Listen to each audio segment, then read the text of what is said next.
الحمد لله بجميع المحامد على جميع النعم، والصلاة والسلام على أشرف خلقه محمد المبعوث إلى خير الأمم، وعلى آله وأصحابه مفاتيح الحكم ومصابيح الظلم. ثم أما بعد، فقد كان المأمول والمرغوب فيه من جهة مولانا الشيخ زين الدين الثاني لطف الله به وغفر لأسلافه آمين، أن ينفحني بسبح النهار ومدة الليالي حتى أتبسط في القول والحديث، ولكنه لا تسعني إلا المساعفة، أبيت اللعنة لا المخالفة، لأن الأغراض مزدحمة والظروف قاهرة. قال شاعر العرب: يزين الغريب إذا ما اغترب، ثلاث فمنهن حسن الأدب، وثانية طيب أخلاقه، ويختمهن اجتناب الريب. ولما أن كان الحديث يعنى بهذا الصرح العظيم والمؤسسة الخالدة الذكر دار القرآن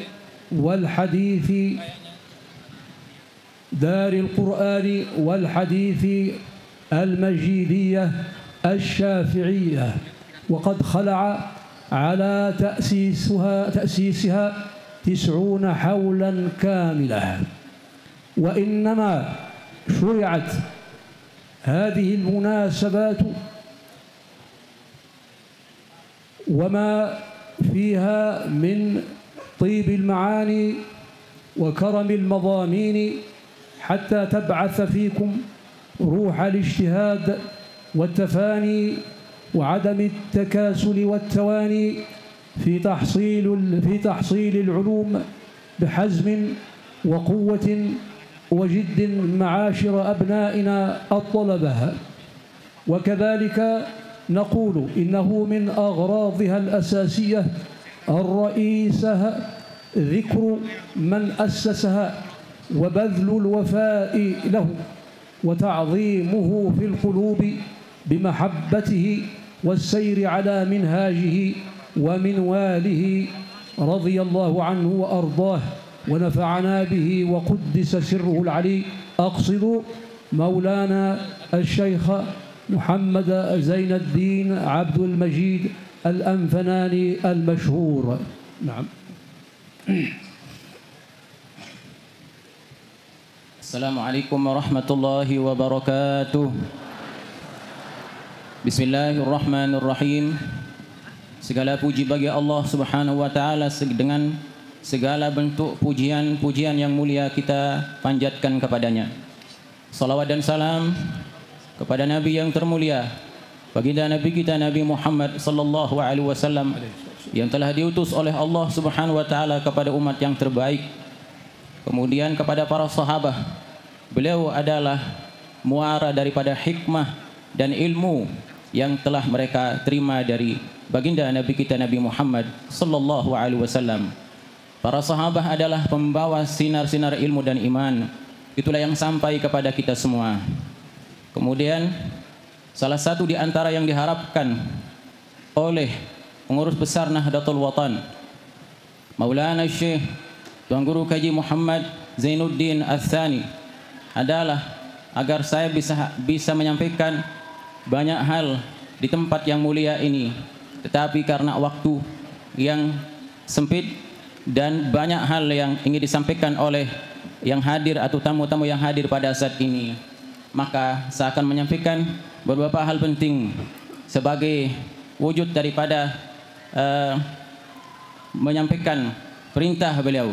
Karena di antara akhlak yang mulia yang harus diperhatikan, yang pertama adalah husnul adab, yaitu bagaimana beradab yang mulia. Yang kedua adalah thibul akhlak, akhlak yang santun.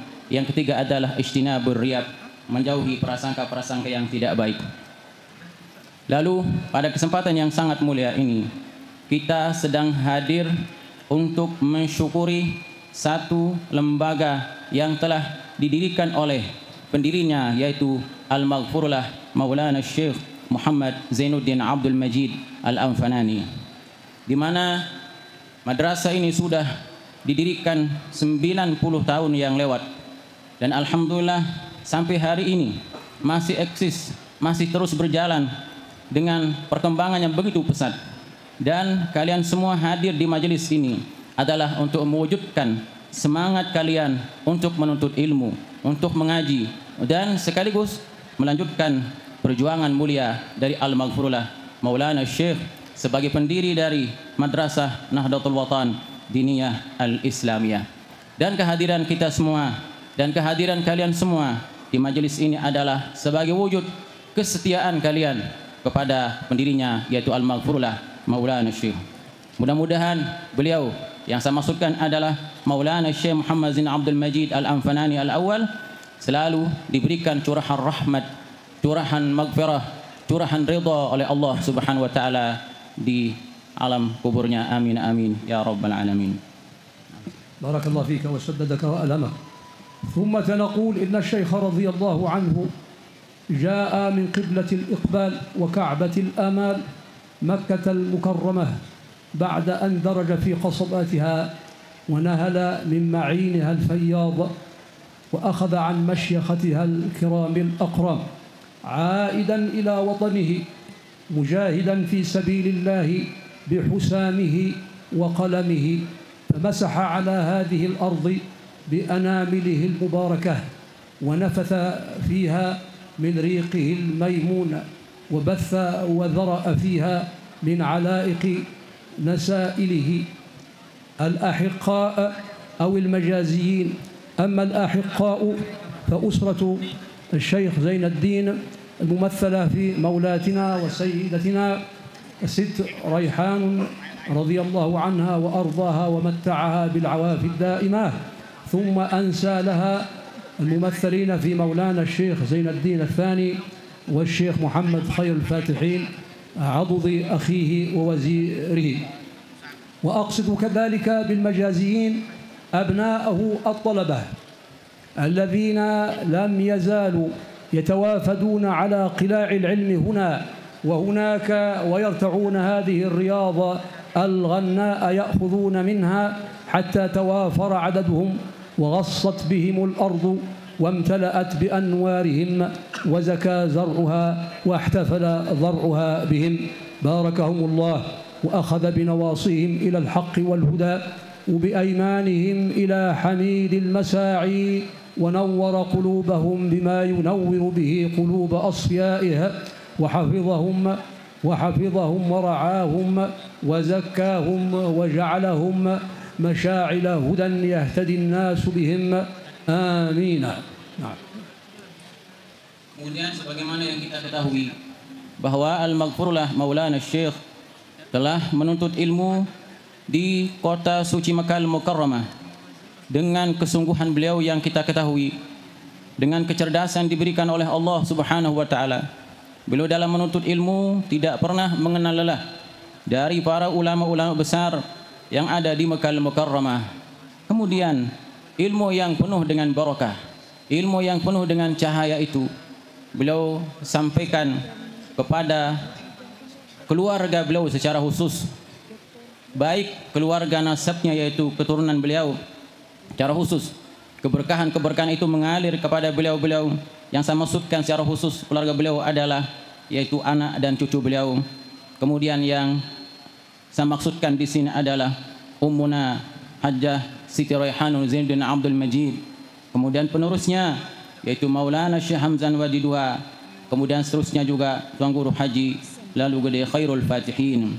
Kemudian barakah itu mengalir, cahaya ilmu itu mengalir kepada keluarga beliau juga. Yang saya maksudkan keluarga beliau juga di sini adalah murid-murid beliau, jamaah-jamaah yang mengaji pada beliau. Maka mereka sungguhnya adalah sedang mendapatkan aliran barakah dari ilmu Al-Maghfurlah Maulana Syekh. Cahaya keberkahan itu akan mengalir terus kepada murid-murid beliau. Dan alhamdulillah itu yang saya saksikan pada kesempatan kali ini.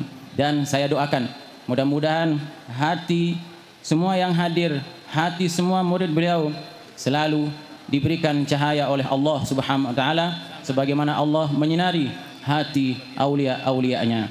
Dan mudah-mudahan Allah Subhanahu wa taala selalu membimbing murid-murid Al-Maghfurullah Maulana Syekh sebagaimana Allah membimbing kekasih-kekasihnya.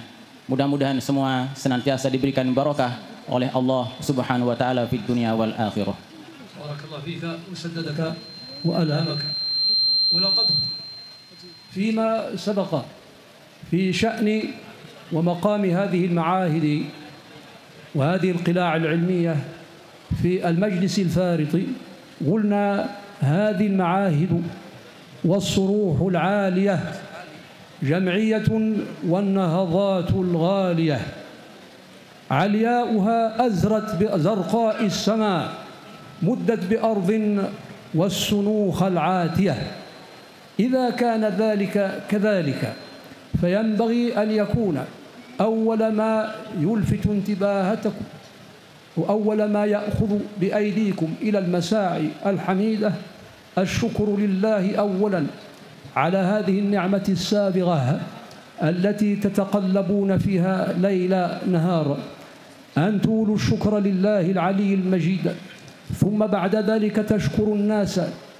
ومن أحث ما ينبغي أن تقدموا له الشكر أن تترحموا على مولانا الشيخ محمد زين الدين الأنفناني المشهور، تدعو له بالرحمات، فنقول سح ضريحه شآبيب أمطار الرضا وتعطر، وأن تعقدوا في قلوبكم العرفان والامتنان له أن خلف لكم هذا الإرث العظيم والمجد القديم، فأنتم لستم كغيركم في طرف الأرض وقاصيها. هذا واحد. ثم تبذلون الشكر لخلفائه من أمثال الشيخ زين الدين ثاني وعائلته مولاتنا الست ريحان رضي الله عنها وأرضاها، ومشيخة المعاهد وكل من له إدارة ومسؤولية ومعهودية تمت بصلة إلى هذه المعاهد في تنميتها والسعي في إصلاحها، نعم، والتسبب في بقاء مجدها. هذا ينبغي أن تأخذوه بعين الرعاية ولا تغفلوا عنه، لأنه من لم يشكر الناس لم يشكر الله عز وجل. ثم عليكم بالاجتهاد والدأب في تحصيل العلم النافع، وأنتم على قدم من ذلك، ألا وهو فروع الأحكام على مذهب أبي عبد الله محمد بن إدريس الشافعي، وأن تلتزموا في عقائدكم بعقيدة عامة الناس وغالب سوادهم العقيدة الأشعرية أو العقيدة الماتريدية. بارك الله فيكم. وأن تتحلوا بمقامات السلوك من مقامات الإحسان، نعم، التي أولها التوبة وآخرها المحبة، وتدرسوا ذلك جليا حثيثا ولا تغفلوا عنه وتتحققوا به حتى تحصل منية الشيخ فيكم، ألا وهي عمارة الأرض بالخير والبركات، نعم، بل وتتعدى هذه البركات إلى ما حولكم من الأراضين والأقاليم والأقطار. بارككم الله ونفع بكم وأجزل لكم العطاء. آمين.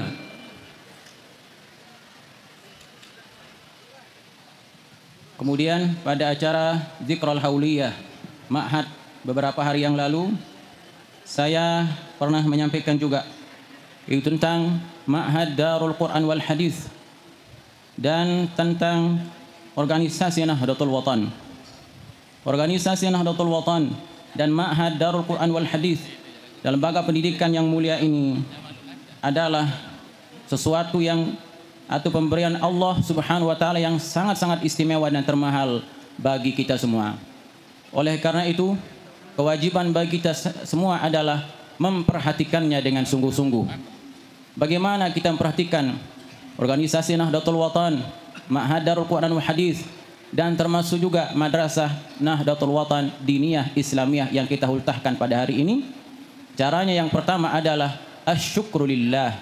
Kita harus benar-benar bersyukur kepada Allah Subhanahu wa taala. Karena di lembaga pendidikan atau di Nahdlatul Watan inilah kita hidup setiap hari, setiap saat, menimba ilmu, menimba kebaikan yang akan bermanfaat bagi kehidupan kita di dunia wal akhirah. Oleh karena itu, melalui kesempatan yang sangat mulia ini, saya ingatkan kepada semua untuk benar-benar bersyukur kepada Allah Subhanahu wa taala. Kemudian yang kedua adalah asyukru linnas, yaitu bersyukur, berterima kasih kepada manusia, sesama manusia. Berterima kasih kepada sesama manusia. Yang pertama di sini yang dimaksudkan adalah pendirinya. Bersyukur, berterima kasih kepada pendirinya, yaitu Al-Maghfurlah Maulana Syekh Muhammad Zainuddin Abdul Majid Al-Anfanani Al-Masyhur. Dan saya selalu mendoakan beliau, katanya, agar kubur beliau, dharihah beliau selalu penuh dengan curahan rahmat dan barakah dari Allah Subhanahu wa taala. Kita bersyukur, berterima kasih kepada Al-Maghfurlah Maulana Syekh, tentu dengan melanjutkan perjuangan beliau sesuai dengan pesan dan harapan beliau. Dan cara kita bersyukur kepada beliau adalah dengan tetap mengingat kebaikan-kebaikan yang telah beliau tanamkan, agar dalam setiap gerak-gerik langkah kita, Al-Maghfurlah Maulana Syekh sebagai pendiri selalu ada dalam hati dan jiwa raga kita. Kemudian yang kedua, bersyukur kepada sama manusia, yaitu berterima kasih kepada pelanjut beliau. Tentu kita sudah pahami bahwa pelanjut beliau di sini adalah Ummuna Hajjah Siti Raihanul Zainuddin Abdul Majid. Kemudian dilanjutkan oleh Maulana Syekh Hamzan Wadi II. Kemudian dilanjutkan pula oleh guru-guru kita, para masyaikh ma'had, guru-guru kita semuanya, dan pejuang-pejuang Nahdlatul Watan. Ini semua tentu wajib kita berterima kasih kepada semuanya, karena beliaulah pelanjut perjuangan Al-Maghfurlah Maulana Syekh. Kemudian melalui kesempatan yang sangat mulia ini, terkhusus kepada para penuntut ilmu, kewajiban bagi kalian semua adalah agar menuntut ilmu dengan sungguh-sungguh. Tuntutlah ilmu dengan sungguh-sungguh. Tuntutlah ilmu yang bermanfaat dengan semangat. Jangan sampai membuang-buang waktu.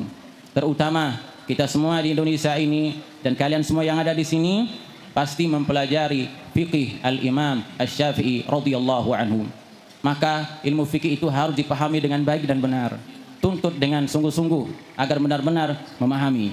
Yang kedua, yaitu dengan bersungguh-sungguh juga mempelajari akidah Ahlus Sunnah wal Jamaah.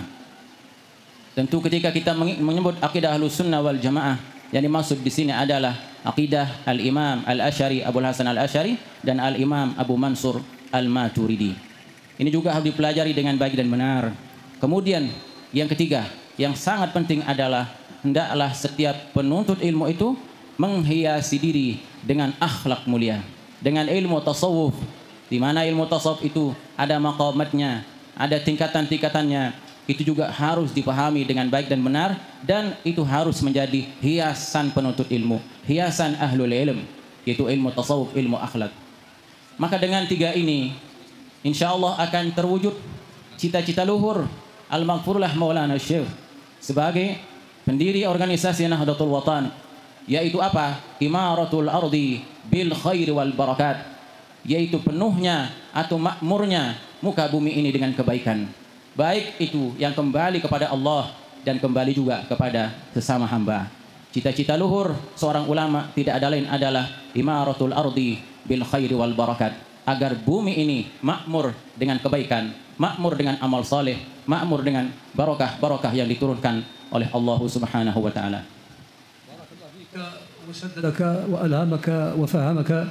ثم أقول إنه يدور بالألسنة بيت شائع رائج من أرجوزة حلوة خفيفة، ألا وهي قول الراجز في عقد الأشعري وفقه مالك. أنتم تقولون في عقد الأشعري وفقه شافع وفي طريقة الجنيد السالك. ثم إنها هنا في الصدر كلاما كثيرا وددت أن أبثه فيكم، ولكننا نقول كما قال فلاسفة الأمس: إن حريتك تنتهي عند حرية الغير. وقبل هذا وأجل منه قول الله عز وجل: ونبئهم أن الماء قسمة بينهم كل شرب محتضر وقد استنفد شربنا ولله الحمد وأقول لا زالت العوافي بنا وبكم لازبة وما برحت الأسواء والمكاره عنا وعنكم عازبة في العاجل والعاقبة آمين. Banyak sekali yang ingin saya sampaikan pada kesempatan kali ini. Di dalam hati banyak terpendam kalimat-kalimat, mutiara-mutiara ilmu yang ingin saya sampaikan pada kesempatan ini. Tetapi waktu yang tidak cukup untuk menyampaikan hal itu semua. Insya Allah nanti pada kesempatan-kesempatan yang lain kita sampaikan. Mudah-mudahan semua yang hadir pada kesempatan kali ini mendapatkan apa yang diharapkan, baik di dunia dan juga di akhirat. Malah mudah-mudahan Allah Subhanahu wa taala memberikan semua yang hadir pada kesempatan ini lebih dari apa yang diharapkan. Amin amin ya rabbal alamin. Wallahul muwaffiq wal hadi ila sabil rasyad. Assalamualaikum warahmatullahi wabarakatuh.